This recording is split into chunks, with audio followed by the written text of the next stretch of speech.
Hello everyone, welcome to another rapid speedrun game against Power Man rated 1640.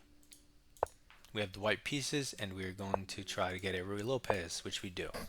Let's see how Power Man responds. He develops the bishop, pressures our F pawn. Fair enough. We'll play C3, controlling the center,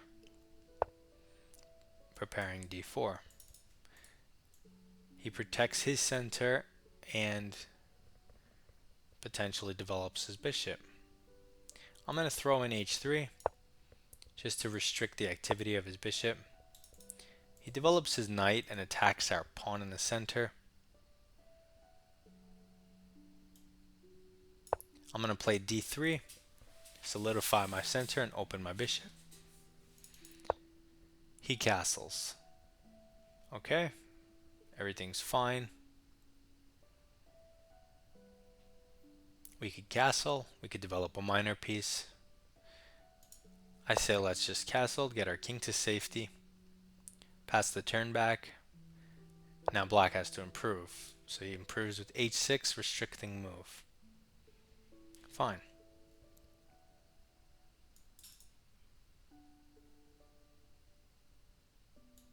I go rook E1, defending my center, preparing to push D4. He retreats the knight. Maybe he's trying to play D5 or C6, D5. But we can maybe hit his bishop first in the center. Takes. Bishop here hits our rook. That looks very nice. It looks like we managed to get the center. The ideal pawn center is exactly what you go for. And I guess here it worked out well. Ruy Lopez succeeded. So we can just develop another knight. And now we have three minor pieces, the ideal pawn center, rook backing. Very nice. His knight's restricted. So he goes to knight g6.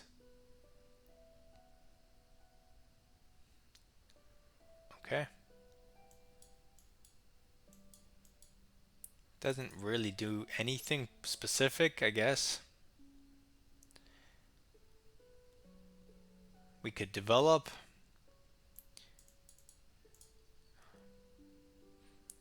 We could maybe throw this in. Our dark square bishop. Not entirely sure just yet.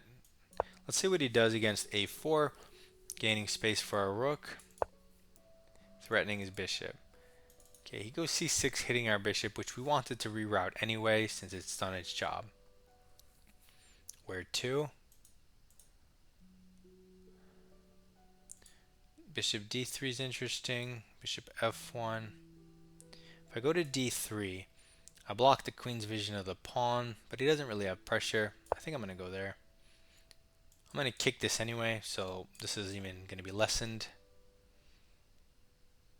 Unless he goes a5, but which he might.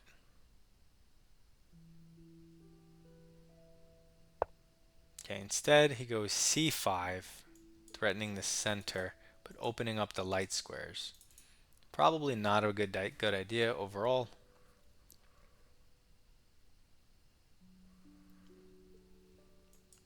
If we kick the bishop, he takes a pawn.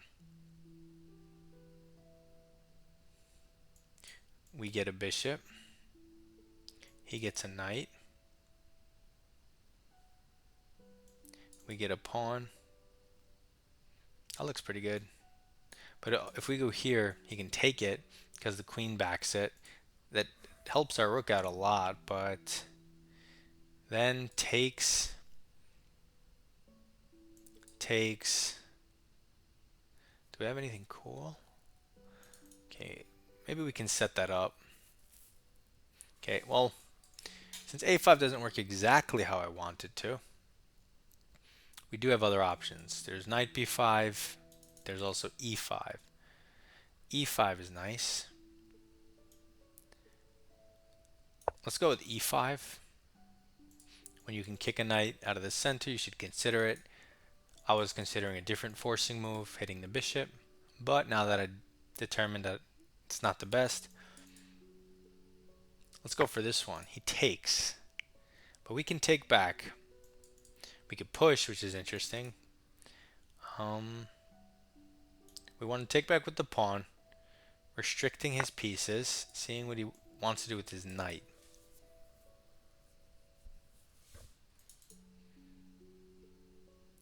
Our bishop is now open to his knight, so we could move his f-pawn, but that would free up his rook, so you have to be careful about giving your opponent activity for no reason. However, we could go queen b3 and set that tactic up because the pawn's pinned, but you know, don't play for tricks. Just try to make good moves. So he moves his knight. Now his pieces are pretty terrible. What can we do? Knight b5, knight e4. I don't want to develop my dark square bishop just yet. So knight here looks pretty strong. What else do we have? Here, here. Yeah, that's not good. This blocks your rook. This threatens to win a pawn, I guess. That's kind of lame. Let's bring our knight in the game. What if he goes bishop f5? Here, here, here, here. It's also not my favorite.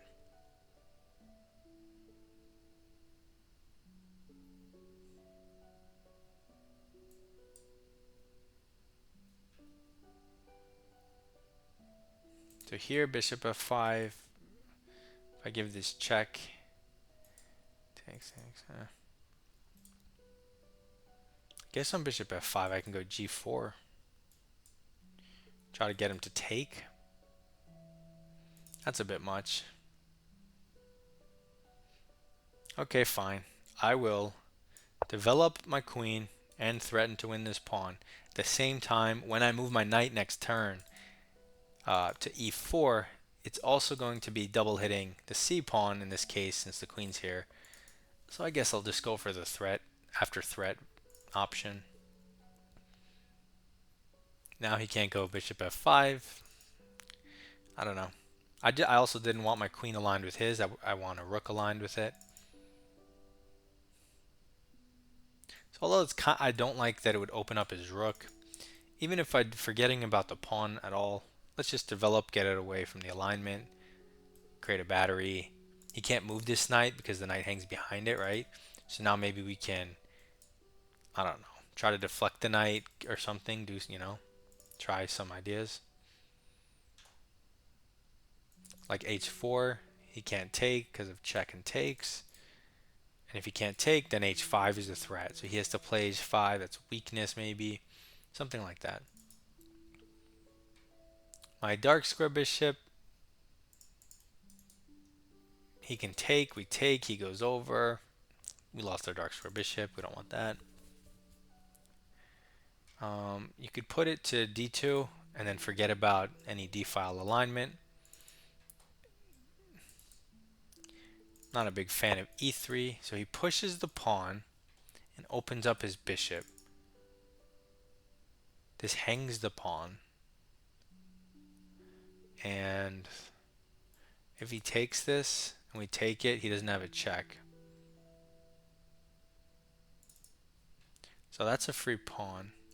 And now he kind of got himself in a pickle because this creates the secret threat that we spoke about earlier of queen takes g6. Before I said go queen b3, so the queen pins, then you can take with the bishop. Now it's reverse.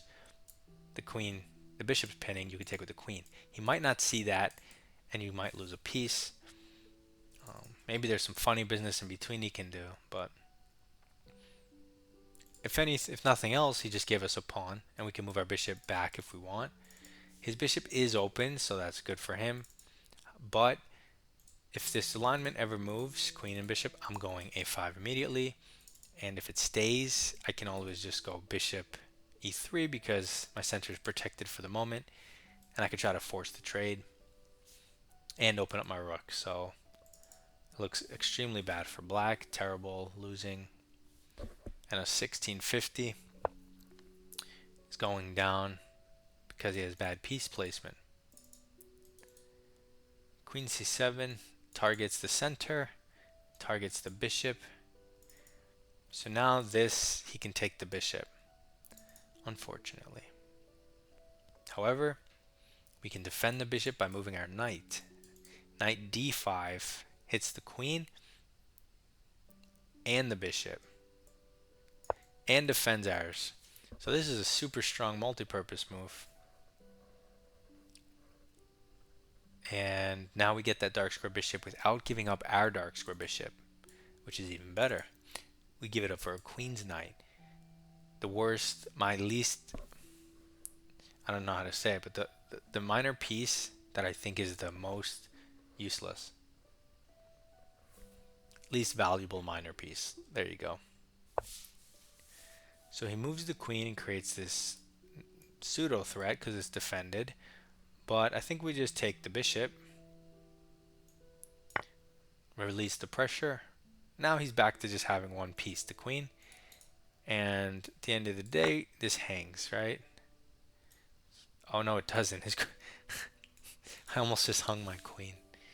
Okay, let's throw in this free move. It's not just a trick, it's a positional move I've been wanting to make this whole time. I've been speaking about it. But you want it with tempo, and you want it when it doesn't hang. He keeps the queen on this row, so that's pretty smart. He's also trying to pin the bishop to the queen, also smart.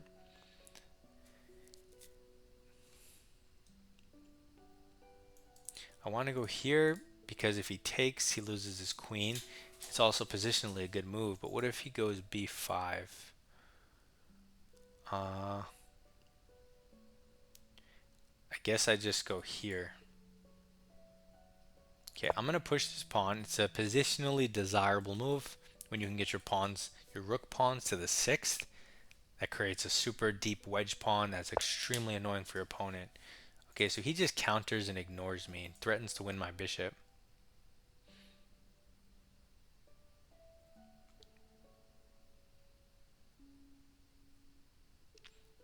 But I'm going to threaten to win his rook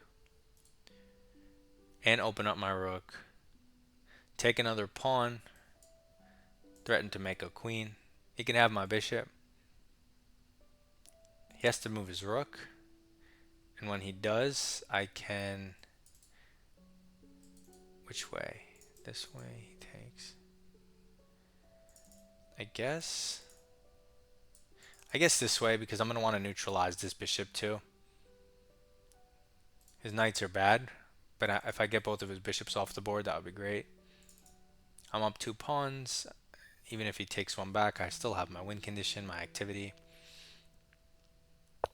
Okay, so he does find the right move, which is moving. I could also defend my own bishop, which might be nice.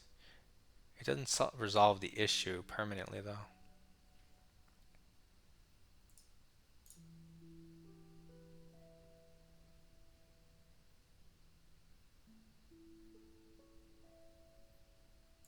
Okay, I'm going to defend my bishop and then attack his queen with my knight. Jump in the center. He'll probably win the pawn with the rook, something like that. Later on in the game, my rook can infiltrate in the 7th. I undefended my e-pawn with the knight, but it's protected by the rook. He can't take with the bishop, he can't take with the queen. He has to move the queen. Now we get to get his bishop pair, but I got both of his bishops, but I didn't have to give up any of mine. I got them for my knights because I was strategic in my thinking. Okay, so he goes here. You can throw in bishop development, but let's take this piece, forcing pawn takes. It does open up his rook and queen coordination, but seeing as we're going to play bishop e3 next, that seems to diffuse most of the pressure. When he does go here, the knight's also hanging. But first let's intermezzo this because we don't want him giving this check, because then we have to calculate if it matters, if it doesn't matter. It likely doesn't matter because he probably can't coordinate on g2 just yet. He would need this knight that we would take, but just throwing the bishop move and then you don't have to think about it. This pressure down the b file doesn't matter because of this construction. He goes here, but that's a free knight, right? This pawn's also hanging with checkmate threats to follow if he doesn't trade. Also, this threatens the knight. The pawn's already threatened. So I'm going to force the queen trade next if he lets me. Instead, he walks right into a pin because he tried to add pressure down the f file. His best move, well, if he goes here, I still take because my queen's defended. So I don't know what he should do. And I did rush this move because I was excited to make it, but I should have just taken this way probably because I wanted the queen trade, and it's still a pin. But I moved instantly. Not that this is bad, but also now there's bishop h6 threatening. There's a lot of stuff being threatened here. And even if he does, have 2 rooks here, 3 rooks here, well, not 3, but with this bishop defending, hardly you ever have to worry, right? Now we get free material because we take the rook this way. He can't take the bishop because we win the queen. And when he takes our queen, we got the clean rook.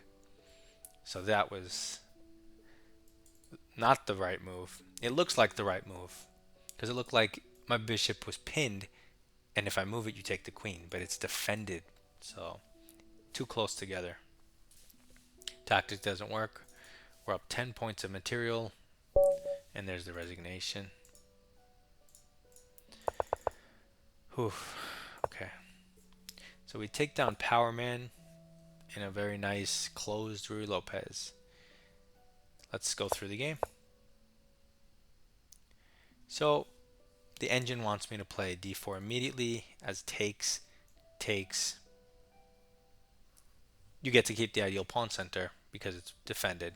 So you get to play it immediately, and he doesn't have time to put the bishop here just yet because his bishop's hanging.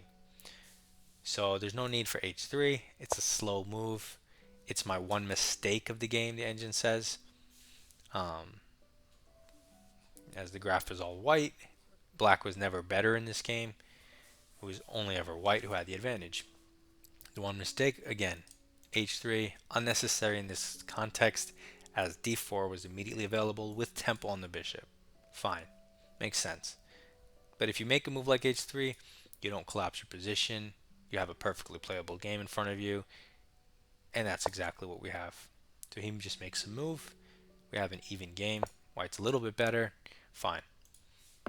Center, development. King safety and development. Center, improving a piece. Preparing d4. I don't like this move by black, but maybe it's a move. Like, it makes sense to play c6 and d5 with this the way he did it, but I just think we go first, so we break in the center with tempo. Force move. Development and center. And now you have lots of moves here. If I turn on the engine, yeah, remember how I said we eventually want to remaneuver this bishop anyway? That's why I didn't care when he kicked it. So one of the moves, you can just reroute it in either direction. You can develop a new piece with your bishop, or the move I played in the game, a4, which is not just a pawn move, it's rook development move. Notice how when you have the ideal pawn center and you don't have third rank pawns, you can easily go a4, rook a3, and sideways is rook lift. So anyway, turn the engine off. We go a4, threatening a5 and giving our rook space. He hits the bishop, so force move. And then I said when he made this that positionally I didn't think it was good, and the evaluation goes from plus 0.8 in white's favor to 2.4 in white's favor. So kind of completely winning. I don't think I played the right thing then. Oh no, e5 I did. e5, he takes, we take, and now he really should have moved his knight towards the center. Because when your knight gets kicked, you want to put it to a central square if there's one available. Otherwise, it's probably misplaced. So he has this opportunity to do that since it's defended by the queen. Um, but he goes backwards. Now it says +4 positionally just and tactically over with this move e6. This is where I was debating, and I ended up making queen c2, which is tied for the second best move, but so bishop takes g6. If we take the knight, he has to take back. His rook is open, and his king isn't too unsafe. So we throw in this spite check, which, if anything, seems like it helps his king. But I think the whole thing the engine wants is this e-pawn just running. That's crazy. Does it really march? Oh man, this is brutal. Oh yeah, because we moved the f-pawn. Yikes.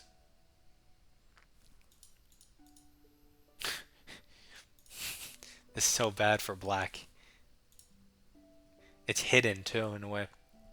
So here the best move is e6 immediately they want.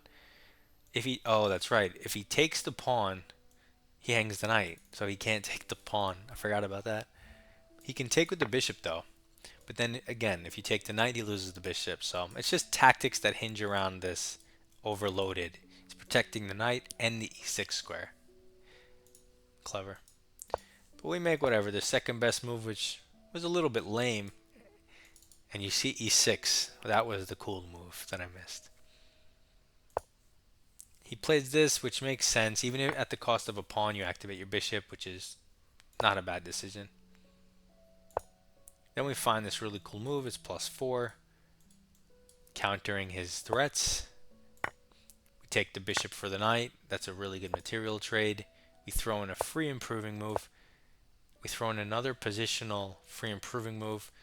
You can see we also had the option knight d4, which is a free improving move that I should have considered as it hits the queen and centralizes the knight, which is overall probably a little better than h6, a6 I mean.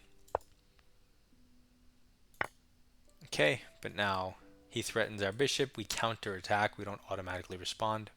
Is that the best move? Okay, it's tied with bishop movement, so best move. And now we play this move because by solidifying the bishop, it comes with different threats, such as his queen can never take it. So it's very awkward for him. It also opens up a different diagonal. I also mentioned in the game something else. I forgot what it was though.